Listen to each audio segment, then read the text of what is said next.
Okay, so painting the same thing twice is actually pretty hard. I recently flew to LA to paint this piece I had already painted in Miami on this much bigger wall that we had applied a Venetian plaster sort of faux concrete finish to. I started out by projecting the piece and then did sort of like a loose brushstrokey kind of sketch, always looking at my original painting, but then also taking some creative liberties because this wall was way bigger and way longer.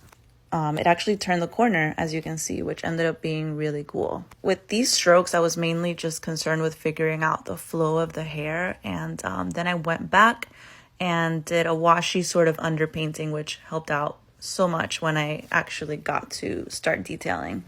After this point, the brush you're seeing here, I pretty much used this brush the entire time. Even though it's a huge piece, I really wanted it to have a very layered and detailed effect. Her hair was a mix of greens, blues, reds, yellows, all sort of creating this weaving and winding sort of flow.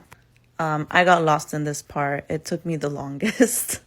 It was physically pretty tasking. I was working over these holes that I kept trying not to fall into or under bright lights. So luckily, I was pretty lost in the sauce, and I finished this part in 2 days, including the outline and stuff. And then I started giving the veggies just sort of a messy wash. Not super concerned with the colors being perfect, just again, giving myself a base to paint on top of.